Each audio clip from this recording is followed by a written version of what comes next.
Solve x plus root over x সমান সমান 6/25 এই মানটা আমাদের সমাধান করতে হবে।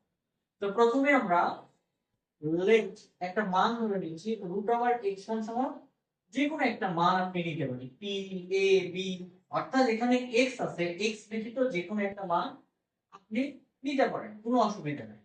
তা আমি এখানে y ধরে নিলাম, হ্যাঁ y একটা মান ধরে নিলাম, এটা আমাদের এক নম্বর সমীকরণ হিসেবে রেখে দিলাম। তাহলে রুট ওভার x সমান সমান আমরা কি ধরেছি y। Okay fine. তাহলে শিক্ষার্থী বন্ধুরা আমরা জানি রুট কে উঠানোর জন্য কি করতে হয়, বর্গ করতে হয়। তো আমরা বর্গ করে নিব, বর্গটা অবশ্যই দুই পাশেই করা দরকার, হ্যাঁ বর্গ করে নিব। তো চাইলে আপনারা এখানে লিখতে পারেন যে বর্গ করে নিলাম, হ্যাঁ লিখতে পারেন, না লিখলেও সমস্যা নেই। তাহলে এই যে স্কয়ারটা আছে আর এই রুটটা আছে, স্কয়ার আর রুট কেটে এখানে থাকবে x সমান সমান y স্কয়ার, ঠিক আছে। তো আমরা x সমান সমান কি পেলাম, y স্কয়ার। ওকে, তাহলে এখন আমরা কি করব, যে এই যে মানটা দেওয়া আছে এটাকে যদি আমরা ধরি শর্ত মতে বা কন্ডিশন, শর্ত মতে বা কন্ডিশন ধরি, তাহলে এখানে x, তাহলে x এর মান এখানে কি হয়, x এর মান এখানে কি y স্কয়ার। তাহলে আমরা যদি লিখি y square plus root over x এর মান কত ধরেছি y, তাহলে y টা লিখতে পারি, আর এখানে কি আছে 6/25।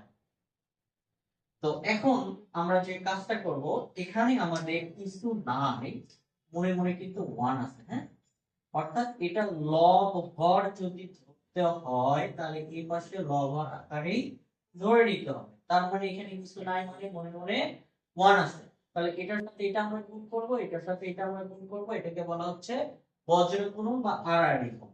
তাহলে এটার সাথে যদি আমি গুণ করি তাহলে কি হচ্ছে 25y square plus 25y, right. আর একের সাথে 6 গুণ করলে 6 হবে। তাহলে এখানে দেখতে পাচ্ছি 25y square plus 25y minus 6 টাকে এই পাশে নিয়ে আসি, 0 করে দিই, প্লাস দিলাম মাইনাস হয়ে গেল। এখন আমরা গুরুত্বপূর্ণ একটা কাজ করব, এই যে আমাদের মানটা দেওয়া আছে, এই ধরনের মান আসলে আমাদের কি করতে হয়, মিডল টার্ম করে দিতে হয়। এই যে এই 25 এ 25 এর আমরা মিডল টার্ম করব, তাহলে শিক্ষার্থী বন্ধুরা বলেন 25 এর মিডল টার্ম কত হয়। আমরা যদি 30y থেকে 5y বাদ দেই তাহলে কিন্তু 25 প্লাস 25y হয়ে যাচ্ছে, আর এখানে মাইনাস 6 থাকবে। তাহলে এখন খেয়াল করে দেখেন আমরা দুটো মান, একটা অংশ দুটো অংশ পেয়ে যাচ্ছি। এই অংশ থেকে কি কমন নেওয়া যায়, এই অংশ থেকে কি কমন নেওয়া যায় সেটা আমরা দেখি।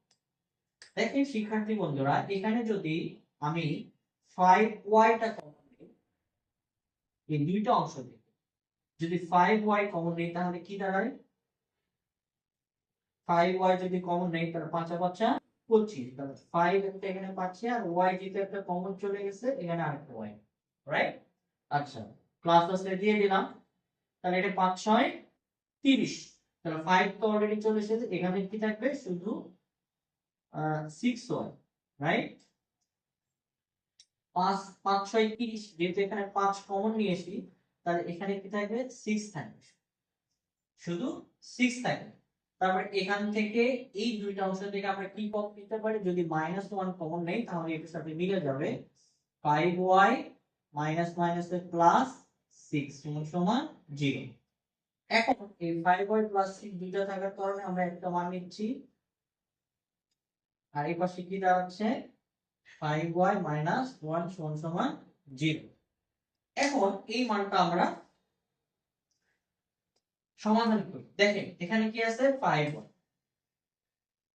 5y প্লাস 6 সমান 0। আমরা যদি এটা 5y টাকে এই পাশে রাখি তাহলে এখানে হয়ে যাবে -6। আমরা যদি বলি শুধু y টাকে রাখবো তাহলে -3/5, এটা একটা অংশ, y এর একটা মান পেলাম। আরেকটা অংশ এখানে আছে 5y y, তাহলে এটা কি হয় দেখি আমরা, 5y 1 সমান 0, 5y সমান এখানে এই পাশে যদি আসে +1 হয়ে যাবে, আমরা যদি বলি শুধু ওয়াইটাকে রাখবো তাহলে কি হচ্ছে 1/5। আমরা দুইটা ওয়াই এর মান পেলাম, ঠিক না? এখন এই ওয়াই এর মান আমরা এক নম্বর বসিয়ে দেবো, তাহলে কিন্তু আমরা খুব সহজে এটা শেষ করতে পারবো। তো আমরা সেই কাজটাই করব। দেখেন এখানে কি করব, নাও এখন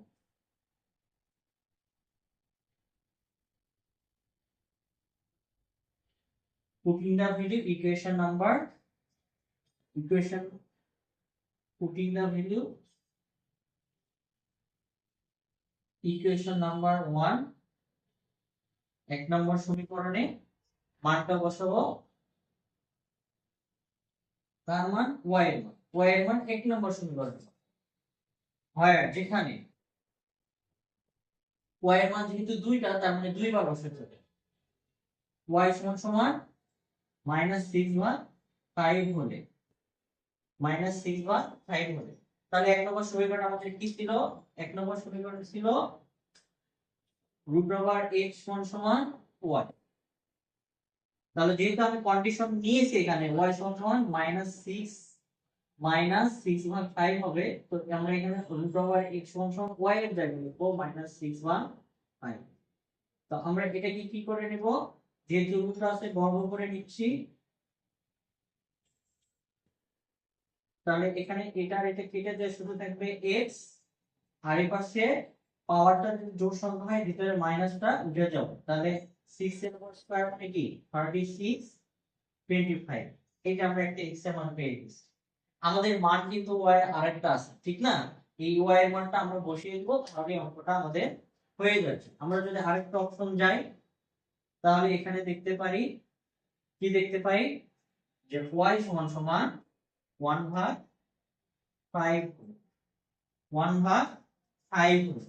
তো আমরা এই মানটা এখন লিখে ফেলেছি এক নম্বর সমীকরণে। আমরা চলে যাচ্ছি, আমরা এক নম্বর সমীকরণে আমাদের কি ছিল, √x সমান 1। তাহলে √x সমান y এর পরিবর্তে আমরা কি নিচ্ছি এখানে 1/5 স্কয়ার করে নিচ্ছি উভয় পাশে। তাহলে কি হবে, এটা থাকবে না, x সমান 1/25। শিক্ষার্থী বন্ধুরা দেখেন আমরা অলরেডি x এর দুইটা মান পেয়েছি, অর্থাৎ এটাই আমাদের সমাধানের রেজাল্ট। তো আমরা লিখতে পারি অতএব x সমান 36/25, 1/25, এটাই আমাদের आंसर। তো দেখতেই পাচ্ছেন শিক্ষার্থী বন্ধুরা, আমরা কত সহজে একটা অঙ্ক সমাধান করতে পারলাম।